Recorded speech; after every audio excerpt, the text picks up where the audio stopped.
Welcome to How I Became Your Mother. I'm Kalila Black, and this isn't just a podcast, it is my living manifestation journal.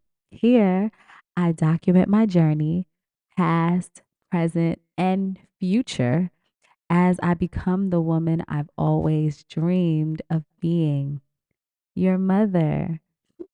I speak life into my future child as if they're already listening, and I share it out loud for anyone becoming right alongside me. Join me for a unique take in how I bring my life into fruition. Wow, happy new year. Today is February 18th, and I have not posted anything in 2026. January was a lot. So much has shifted, but I'm actually really happy to be back. I'm very happy to be back. Um, I moved your grandmother to a facility earlier at the end of last month, end of January, and I'm working on moving myself as well this month. So that was what the countdown has been. I've also been filming and creating more content. I've started a accountability group with friends. I'm also producing a show that I'm super excited about in October. So it's just a lot of great stuff happening, as well as uncertainty and faith and trust and surrender. So that's what's going on with me. And I look forward to continuing this journey as we pick back up in 2026. Period. So, what's happening in my love life? Okay, so my love life is very, very vibrant. Um, I have suitors, I have people who are wanting to be taken seriously, and I am vetting. I'm vetting. I've been having a good time doing so, and I do think that your father is coming to get me this year. like I know it because I believe that I'm going to conceive you next year. Um that's how it's feeling. So I feel like he's coming to get me. Like I feel like it's giving, hey, that's how it's feeling. So yeah, let's just stay tuned. Let's stay tuned. I am wanting to talk about delusional optimism today.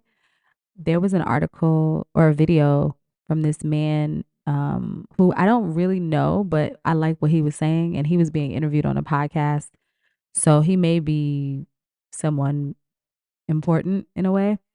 And he was talking about how he lived his life as a delusional optimist. And I really, when I started thinking about and listening to what he was saying, I realized that that is the similar path that I've been on since 2014. Um, and I wanted to share it with you because I do think that I'm going to raise you with that overarching belief around delusional optimism. And so, let's document where it sits in my psyche right now. And the idea of delusional optimism is basically faith. It's believing in what you can't see, believing in sometimes the opposite of what you do see, um, expecting things that may not make sense. Um, and because it's optimism, for it's always in a more positive way than where you are currently. Like it's always looking upward. And I started my journey with delusional optimism in 2014 when I was introduced to the law of attraction on a cruise ship by a coworker of mine. And that was right when The Secret came out. And I watched the special. It was on Netflix, I think, for Mallow. And I was really inspired by it because that was kind of the first time that I had heard about the ability to control your reality based off of your thoughts. The way I was taught about my power or my agency over my life was kind of mild. It's like God kind of determines what you're doing. If you pray and if you follow these rules, then you will likely stay alive and then you'll go to heaven and then you'll have eternal life. Like that was the overarching. Um and the day to day, it was a very half faith. Like I was taught to pray over my food, to pray over travel, to pray over um home, to pray over, starting new things. So that pre-paving was definite, like having that faith, having that hope was there, but the direct connection of like, I'm going to do this, like thinking this thing, believing in it, operating like it is until it comes was not in my psyche. So then when I started learning about it and then I chose something very specific, I chose The Lion King as a means to attract. Like that was my big goal. And then I got it. That just continued my belief. And this was since 2014. And then it has evolved. After that, it evolved into um the idea of not just your thoughts creating your reality, but your emotions being the guiding light, your emotions being connected to your intuition, which shows you the path towards what you want. So using your emotions, which according to Esther Hicks, whom is an authority on the law of attraction and who I find a lot of joy in listening to her content. She explains that it's an emotional guidance system. Like our beliefs and were our thoughts are typically habitual. Like they happen so fast. We have hundreds of thousands of thoughts a day. So it's really difficult to monitor your thoughts in a way to, like, if that's all that you're trying to focus on is your thoughts, it would be very, very difficult to manifest and to get the things that you want because your thoughts they happen too fast. So that's where your emotional guidance system comes in. Sometimes we think that emotions are kind of like fleeting, like they just happen, like, oh my God, I'm sad. Like, oh my God, I feel like this. Oh my God, I feel like that.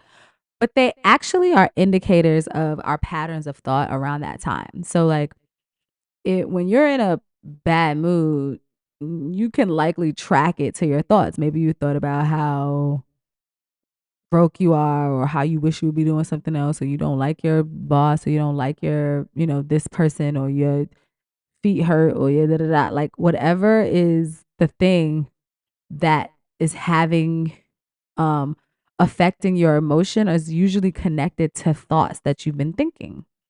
So using delusional optimism to guide your life is kind of like reverse engineering it. Because if it's like this is how it works. Your thoughts create emotions, and those emotions uh determine what type of actions you take. And those actions determine what type of results you get. That's just kind of how it works. So reverse engineering that would be, if the emotions are going to determine what my reactions are, let me monitor my emotions and then craft emotions that are in alignment with the type of life that I want to live. Now, that sounds dumb easy. It sounds easy. It's like, okay, if I just can be more happy, then more good things will be or happen to me, and then everything will be good. The issue with this, with that laissez faire kind of approach to it, is that firstly, our Western society is not really designed to support good feeling things. Secondly, the brain is used to the thoughts that you've already been thinking. So you may like intend, like, okay, today I'm going to feel good. But if you observe something on the news or a stupid comment or or your idiot boss or something, it's just going to bring back those same other thoughts and those other feelings that spiral you back into feeling the way you didn't want to feel. So the actual way to start using your emotional guidance system is to learning how to raise the emotional scale, raise your placement. Because the other thing is, for the most part, like generally, like if you look at how you've been feeling, you can have a general idea. So if you could be like, okay, lately, how have I been feeling from a 1 to a 10? You may be like, probably a 7. Like my body's been feeling good. I've been having some communication issues at work, but my bills are paid. But and I've been having some romance, like a 7. Like I've been feeling okay. Like it's not great, but it's okay. You can kind of have the average of how you've been feeling, and then if you work on raising where you are emotionally every day, then that sharpens your emotional guidance system. And that's what meditating did for me. Meditating 20 minutes every single day, which in the way I meditate, because there's a million different ways to meditate, was through guided meditation. I used the app Insight Timer, and I would find a meditation every morning that allowed me to be still, that gave me what I felt like I needed. If it was like, yo, I want to feel more trusting today, I want to feel more hopeful. I want to feel more silly, playful. I want to feel more um creative. I want to feel more passionate. Like I would find that so that I can like quiet my brains. I don't just get up and start thinking about this, thinking about that. And I'm able to figure out where I am, because the other thing is sometimes we be thinking this is that we feel certain ways because we're so used to being in our heads that we're not actually clear about how we're feeling. And the way to get really, really crisp with this manifestation stuff and this using the law of attraction is to first have an efficient and operating barometer of your feelings. And a lot of the times we don't know how we're feeling because we don't honor our feelings. We don't think that they're as important as our actions, or as our actions. And that is backwards. So that's what I wanted to talk about, the delusional optimism. And then after, while every morning, while I'm quieting my mind, I'm getting clear around where I feel. Now I'm starting to intend to feel better. So I'm like, I'm looking for magic. My ancestors are all around me. I'm I'll keep running into favor. People want to do things for me. People want to support me. People like me. I make people feel good. Um I inspire people. These are the thoughts that I'm thinking every day, and little by little my self confidence rises, my insides calm, and they quiet.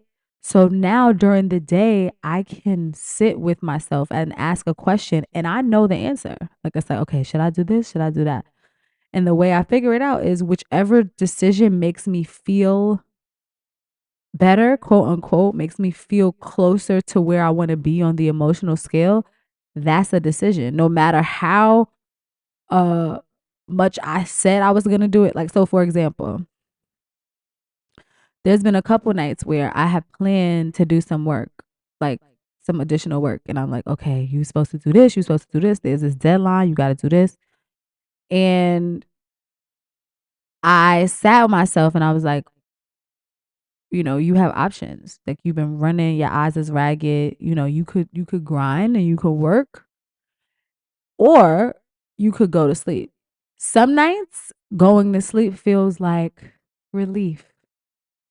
Like, yes, that feels better. Like I want a relief. Some nights going to sleep feels like defeat, and actually pushing through feels like triumph. So I'm like, oh no, no, no, like I'm gonna push through. I'm gonna push through. It's not one answer. It's knowing which way to go that's going to make me feel better, because the better I feel, the closer I get to, well, first of all, the better I feel, the better I am, because we do everything because we want to feel good. Every single thing.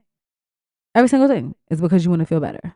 Whether you get more money, it's because you want to feel better. You want to feel, more stable. Whether you get more healthy, it's because you want to feel better. Whether you get aesthetically pleasing, it's because you want to feel better about looking better. Like it's all about feeling better. So that's firstly. Secondly, it's about the things that come up as a result of feeling better. So I have way too many examples of delusional optimism in my life. Um, but I will start with becoming a very prominent and actually historical member of the Lion King musical, the most successful musical in the world. And also, uh, knowing that I was going to have VIP Renaissance tickets, traveling all around the world. And the way that these things happen is this belief. Like I remember specifically this one time where, and this was in 28, no, this was, yeah, 28, 2017. Yeah, because 2018 I did another one. This was in 2017. And I was like, this was when I was on Backstage, Actors Access, and other platforms for my career. And I was like, I want to go somewhere and do somebody's little Christmas show. Let me go sing and do somebody's little Christmas show. That's what I said when I signed on. I went and I signed on, and I just started looking at, applications and applying, and then I booked it immediately. Like it was an immediate booking, because I like, in my mind it wasn't like, oh, let me go try to find a job. Like let me go try. It was just like, let me, like, I knew that I was gonna get a show. Like I was delusional about that. I didn't consider not. And that's happened in my career a lot. Like when I booked a cruise ship gig, I was so upset that the Lion King didn't choose me as the Nala the first time, and I was hurt because I just knew that that was how I wanted the dream to go, and it didn't happen. And so I was like, I gotta leave New York. I gotta get out of here. And you know what? And at that time, I had had some resistance around cruises in the way that I never auditioned for them, because I was just like, I want to be on Broadway. I don't want to be in a cruise. Like I don't want to be in a cruise. But then after the Lion King dubbed me, I was like, you know what? I'm getting out of here. I'm gonna go travel. I'm gonna go get on a cruise. I'm gonna just go have fun on a cruise. I put together the most janky, like in hindsight. When I was in real life, I felt very like I felt like it was all I had. It was all I had, because it was last minute. Like if I would have thought about it more thoroughly, I probably would have booked space to film and record and audition and then send it out. But what I did was I snatched um content from stuff that I'd done in Hong Kong, Singapore, and um Greensboro, and I was like, this is my voice, this is my dance, like, and I'm available. And I I got 3 offers within a week. And it's like the delusional piece is the see like in those moments, I didn't have a job. I had no audition for a cruise ship in dumb long. Like my resume wasn't stacked. Like nobody knew me. I didn't know the casting like this. So I didn't even have an agent. I didn't even have an agent. When I booked the Lion King, I didn't even have an agent. I was just pressed and delusional. Like, yeah, I'm about to get on one of these stages. Like, I could do it. Like, it's lit. Delusional optimism around travel. Like, I have been to over yeah, I've been to almost 40 countries and I can count on like I've only probably had maybe mm, eh, 3 and that's a lot. If I'm talking about if like 3 occasions in my life where I felt like in danger. And the danger still didn't even feel like it was something beyond my control. It just felt like, oh, I'm gonna have a little scuffle tonight. Like I'm gonna have a little, and that delusional optimism around traveling, around living abroad, around operating abroad. Like I have a covering over me. I have a delusional optimism around my ancestors that walk with me, guide me, cover me, clear me, and it goes and it shows up. OD. OD. Um, I've had that happen on trips, like where just going with the flow and you end up in VIP on a yacht with a celebrity and you're like, wow, okay, this is cause I knew I belonged here and I said I wanted a pop at night, but I didn't know it was gonna end up like this. Like let's get lit. Like the thing about this is that delusional optimism was not always a comfort zone of mine because first of all, I'm a double earth sign. Okay. I'm a Capricorn stellium and I got a lot of earth like placements. I'm a very steady, stable, sometimes rigid movement. And I like to, and I really originally used to be pressed about living in reality and about logic and about things making sense and about this equaling that. And delusional optimism directly contradicts logic and reality. So I find myself having to separate from the myself from the things that will root me back down reality, at least until I can get to a certain level, a certain emotional level and a certain life level. That's why I don't listen to the news. That's why I'm really, really, or watch the news. I'm very, very, very specific about who I follow, what I interact with on social media. I don't even really watch television like that because I want to monitor what's going on in my brain and in my desires until I can get my foothold. And you sometimes won't be able to you won't be able to change or affect your feelings if we're consistently looking at and reacting to what's going on in the world. So I think the biggest difference that I'm rewriting is that truth and like reality is finite. Another thing about delusional optimism is realizing that even though a circumstance or a situation has occurred, it doesn't have to mean what you're used to it meaning. I used to have very, very strong, high standards as to what feels good enough for me. And I realized that you can find value in so many situations, even if it didn't go the way that you want to. So being committed to seeing the optimism in the circumstance in the future as well as in the present and in the past is really beneficial because it changes reality. The other piece about it is noticing that everybody's reality is different. That's how you have multiple children living in the same house, twins living in the same house, experiencing two different sides because we have individual realities.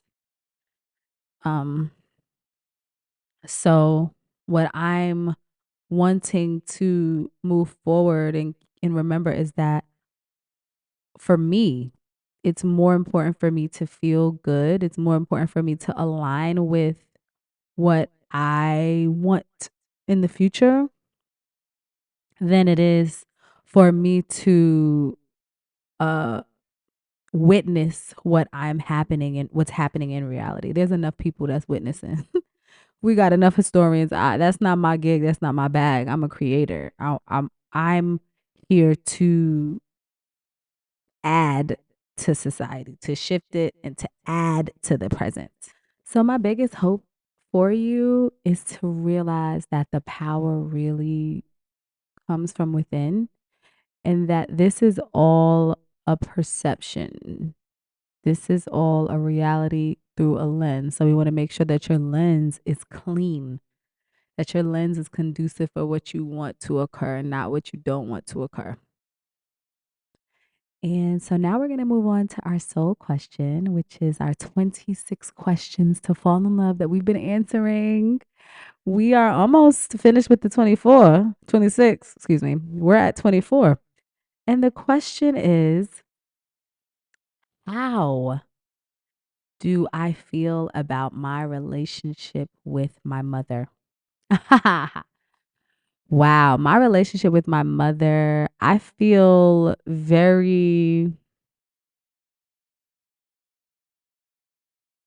that is such a nuanced question, especially because this is how I became your mother, right? Of course, this is how we're going to start the year off.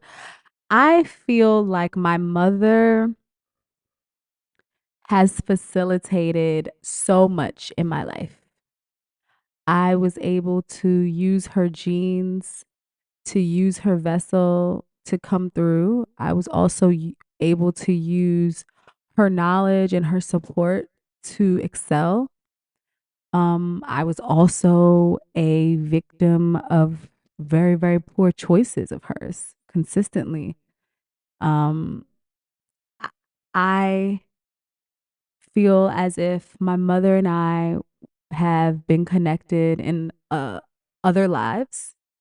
I believe that we were likely cousins or sisters or just peers because I feel my heart feels very connected to her. And I think that that's why it's been very easy to forgive her for things because I feel like I know her heart, regardless of what actions I can feel her heart. And I've always been able to feel her heart. So I feel like our relationship is divine. There have definitely been uh valleys and horrible and times where we hadn't spoken and horrible things, but where we are now, the closeness, the compassion, the commitment, the the support, I feel very proud of our relationship.